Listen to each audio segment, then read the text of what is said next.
नमस्कार, आप देख रहे हैं Purva express TV news. Kolkata के बहू बाजार मोड़ पर बैंक ऑफ इंडिया में all India bank officer confederation West Bengal unit ने 56वें बैंक नेशनलाइजेशन डे 19 जुलाई को मनाया गया है, जिसमें विभिन्न बैंक के नेताओं ने बैंक राष्ट्रीयकरण से संबंधित विभिन्न समसामयिक मुद्दे पर विचार विमर्श किया।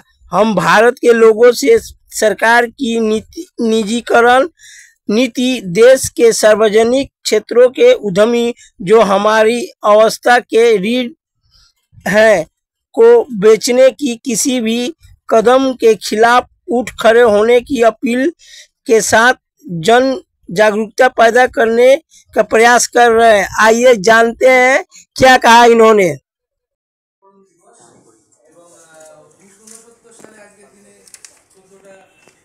ব্যাংকের জাতীয়করণ হয়েছিল ইন্দিরা গান্ধী গভর্নমেন্ট যে সময় একটা অর্ডিন্যান্স আনেন, যার ফলে এই ব্যাংক জাতীয়করণ হয়।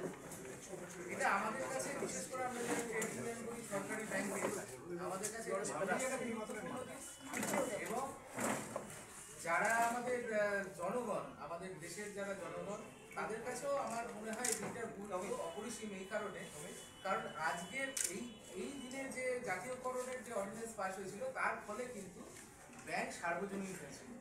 এর আগে ব্যাংক কিছু ব্যক্তি পুঁজিপতি এদের জন্য ছিল, কিন্তু এই জাতীয়করণের পরে যেটা হয় যে আমাদের দেশের যে গরিব কৃষক, সাধারণ মানুষ এবং আমাদের ধরুন এসএইচজি যারা মহিলাদের যারা কাজ করছেন, দেশের ছাত্ররা যারা পড়াশোনা করতে চাইছেন, সবার জন্য কিন্তু এই ব্যাংকিং সবার জন্য ব্যাংকিং পরিষেবা, এই ক্রেডিট লাইন কিন্তু চালু হয় এই ন্যাশনালাইজেশনের পর থেকে। তো আজকের দিনটা আমাদের জন্য প্রত্যেক বছরই আমরা এই দিনে কোনো না কোনোভাবে আমরা এটাকে খুব জাঁকজমকের সাথেই আমরা এটা পালন করি। কারণ ইদানিং যে কেন্দ্রীয় সরকার আমাদের রয়েছেন বিগত বেশ কিছু বছর ধরে, ওনাদের কিন্তু একটা মেজর এজেন্ডা হচ্ছে যে এই ঠিক তার উল্টো পথে গিয়ে 1969-এর উল্টো পথে গিয়ে ব্যাংকে প্রাইভেটাইজ করে দেয়। যে আমাদের রাষ্ট্রায়ত্ত ব্যাংকগুলোকে বেসরকারিকরণের তাদের প্রকল্প রয়েছে এবং আইবক বহুদিন ধরে রাস্তায় নেমে এটাকে আমরা প্রতিহত করছি আন্দোলনের, একদম কন্টিনিউয়াস আন্দোলনের মাধ্যমে। এবং সরকার যদিও পারতপক্ষে মনে হয় বা বাইরে থেকে দেখলে মনে হয় যে এই এজেন্ডা থেকে হয়তো কিছুটা পেছচ্ছে, আদপে তা নয়। কারণ সোজা পথে না হয়ে এখন তারা ঘুর পথে একটা প্রাইভেটাইজেশনের একটা থ্রেড ব্যাংকগুলোতে সেগুলো রয়েছে, সেগুলো আমরা ফিল করতে পারি। আপনাদের জ্ঞাতার্থে আমরা জানাতেও পারি যে ব্যাংকের কোনো রিক্রুটমেন্ট যেটা একদম তলানিতে এসে ঠেকেছে, ব্যাংকের লোক নিয়োগ, অফিসার নিয়োগ এগুলো হচ্ছে না এবং বিভিন্নভাবে ব্যাংকে, সরকারি ব্যাংকে পঙ্গু করে দেওয়ার একটা চেষ্টা হচ্ছে। যদিও এইসব সত্ত্বেও আমাদের যে সরকারি ব্যাংকগুলো, রাষ্ট্রায়ত্ত ব্যাংকগুলো, এগুলো বিপুল পরিমাণে কিন্তু প্রফিট করছে।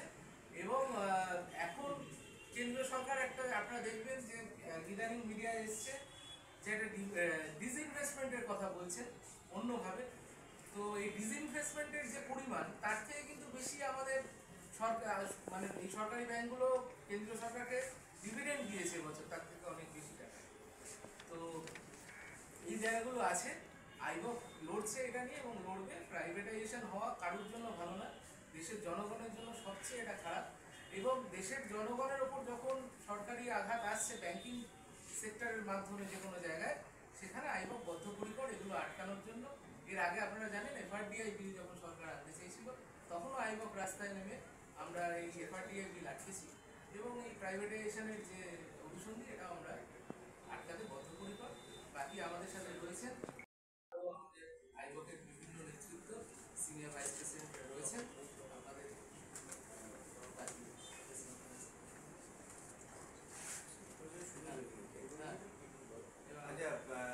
নমস্কার।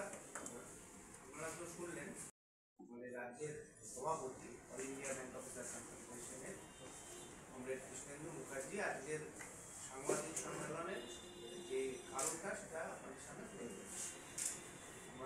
আমাদের সঙ্গে রয়েছেন Sanjay Das, all India bank officer confederation Paschimbanga রাজ্য শাখার প্রাক্তন সম্পাদক এবং এই মুহূর্তে ব্যাংক অফ ইন্ডিয়া অফিসার্স অ্যাসোসিয়েশনের ইস্টার্ন রিজিয়নের সাধারণ সম্পাদক। দিনটা সে দিনটা কিন্তু অনেক সাধারণ মানুষই তার সুবিধাটা ভোগ করেন, কিন্তু জানেন না যে রাষ্ট্রীয় ব্যাংক কী করেছে। রাষ্ট্রীয় ব্যাংক আজকে প্রতিটি মানুষের যে করে খাওয়ার যে জায়গাটা, সেটা কিন্তু প্রত্যেকটি মানুষের তার সঙ্গে কিন্তু রাষ্ট্রীয় ব্যাংকের অবদান জড়িত রয়েছে। রাষ্ট্রীয় আজকে যখন এই রাষ্ট্রীয়কৃত ব্যাংকগুলো যখন ছিল না, সেই সময় কিন্তু ভারতবর্ষের অর্থনৈতিক অবস্থা যে অবস্থায় ছিল, সেটা কিন্তু একটা অত্যন্ত দর্দনাক পরিস্থিতিতে ছিল। প্রতিদিন কিন্তু ব্যাংকের কিছু না কিছু ব্যাংক কিন্তু তাদের লাল বাতি জ্বালাতো। আজকে 1969 সাল থেকে শুরু করে আজকে পর্যন্ত একটিও রাষ্ট্রায়ত্ত ব্যাংক কিন্তু লাল বাতি জ্বালানো দূরের কথা, কিন্তু অন্য কোনো রকম সমস্যার সম্মুখীন তারা হয়নি। উল্টে তারা কিন্তু এখন ব্যাংকে সরকারকে ডিভিডেন্ড এবং ট্যাক্সের মাধ্যমে তাদের কিন্তু রাজস্বটাকে কিন্তু আরো শক্তিশালী করছে। এবছরে এখনো পর্যন্ত যা খবর পাওয়া গেছে, তাতে 82,000 কোটি টাকা ডিভিডেন্ড রাষ্ট্রায়ত্ত ব্যাংকগুলো দিয়েছে। যেটা বলছিল যে সরকারের যে ডিভিডেন্ড, সরকারের যে ডিসইনভেস্টমেন্টের যে লক্ষ্যমাত্রা, দেখবেন প্রতি বছরে 50, 55, 60,000 কোটি টাকার লক্ষ্যমাত্রা থাকে সরকারের ডিসইনভেস্টমেন্ট প্ল্যানে। তার থেকে কিন্তু কতটা বেশি। এবার যদি রিজার্ভ ব্যাঙ্ক অফ ইন্ডিয়ার যদি যে তারা যেটাকে দিয়েছে ডিভিডেন্ড, সেটা যদি যোগ করে, সেটা 3.5 লক্ষ কোটি টাকার ওপর হয়ে গেছে, 3.5 লক্ষ হাজার কোটি টাকার ওপরে চলে গেছে। কিন্তু মানে যে সরকারের যে ডিসইনভেস্টমেন্টের যে লক্ষ্যমাত্রা, সেটা 3-4 গুণ। তাহলে আপনি কেন তাহলে ব্যাংকগুলোকে আপনি আজকে ওই ডিসইনভেস্টমেন্টের জায়গায় আপনি হাঁটছিলেন? কারণ এক্ষেত্রে দেখা যাচ্ছে প্রতি ক্ষেত্রে যখনই কোনো ব্যাংক ডুবেছে, তখনই কিন্তু এই রাষ্ট্রায়ত্ত ব্যাংক এসে তাকে কিন্তু বাঁচিয়েছে। তাহলে আপনি কেন ব্যাংকিং সেক্টরের সমস্ত জায়গাতে যে শূন্য পদগুলোতে লোক কেন স্থায়ী পদে নিয়োগ কেন করবেন না?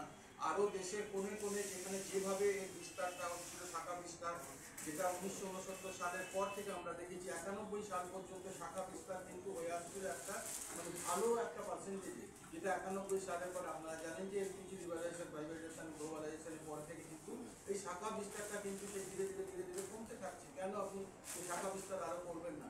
শাখা বিস্তার যদি করেন, তাহলে কি হবে? ভারতবর্ষের আজকে সব থেকে বড় যেটা সমস্যা, সেটা হচ্ছে বেকারিত্বের সমস্যা, সেটা হচ্ছে আপনার দ্রব্যমূল্য বৃদ্ধির সমস্যা, আর একটা হচ্ছে যেটা হচ্ছে ইনইকুয়ালিটির সমস্যা, ইনইকুয়ালিটি, ধনী এবং দরিদ্রের মধ্যে বিভাজন কিন্তু তৈরি হচ্ছে। আজকে এই তিনটে সমস্যায় কিন্তু সমাধান করা যায় যদি আপনি রাষ্ট্রায়ত্ত ব্যাংকের শাখা যদি বেশি বেশি করে খোলেন। দেশে তাদেরকে যদি চাকরি দেন স্থায়ী পদে, আমি আবারও বলছি, আমরা বারবার বলছি, স্থায়ী পদে লোক নিয়োগ করতে হবে। কারণ অস্থায়ী পদে লোক নিয়োগ করার যে মাসুল, সে কিন্তু রাজ্য সরকার, কেন্দ্রীয় সরকার সবাইকে দিতে হয়েছে। আপনারা জানেন যে সিভিক ভলেন্টিয়ার সব জায়গায় দিয়ে সর্বনাশ করছে। ব্যাংকিংয়ের ক্ষেত্রেও কিন্তু যারা অস্থায়ী পদে রয়েছে, তারা কিন্তু ব্যাংকের যেটুকু সুনাম আছে, তারা কিন্তু সেখান থেকে কিন্তু তারা ডুবিয়ে দিচ্ছে। কারণ হচ্ছে তাদের কোনো দায়বদ্ধতা নেই। তারা বিভিন্ন লোক ইয়ের নাম করে আজকে দেখছেন, আপনারা হয়তো জানেন যে আমাদের এটিএম এর পরিষেবা অতটা ভালো নয়। এটিএম গুলো সবই কিন্তু প্রাইভেট সংস্থা দ্বারা পরিচালনা করা হয়। যখন কিন্তু এটিএম আমাদের হাতে, নিজস্ব ব্যাংক কর্মচারীদের হাতে ছিল, তখন কিন্তু এটিএম এর পরিষেবা অনেক ভালো ছিল। এই জন্য আমাদের আজকের দিনে সরকারের কাছে আমাদের দাবি যে ব্যাংকগুলো এখন কিন্তু ভালো অবস্থায় রয়েছে, প্রফিট করছে, এবং একটা সময় কেন খারাপ অবস্থায় গেছিল, সেটা আজকে সময় আপনি জিজ্ঞেস করেন, তাহলে আমি বলবো কেন খারাপ অবস্থায় গেছিল। সেটাও কিন্তু অত্যন্ত সাইন্টিফিক্যালি আমরা দেখতে পেয়েছি। সেটাও কিন্তু বিভিন্ন নিয়ম নীতি যেভাবে লাগু করা হয়েছিল, এবং যে দেশের হিতের জন্য কাজগুলো করতে গিয়ে কিভাবে বিভিন্ন অহিতকর কাজগুলো আমাদের ঘাড়ে চাপিয়ে দেওয়া হয়েছিল, বড় বড় ইনফ্রাস্ট্রাকচার লেন্ডিং থেকে শুরু করে সমস্ত কিছু, সেইগুলো করতে গিয়ে কিন্তু সরকারি ব্যাংকগুলো একটুখানি ঝামেলার সম্মুখীন হয়েছিল। তা সত্ত্বেও আমি বলবো সরকারি ব্যাংকগুলো অত্যন্ত শক্তিশালী। যে কোনো পরিস্থিতিতে তারা কিন্তু বেরিয়ে এসে কিন্তু প্রফিট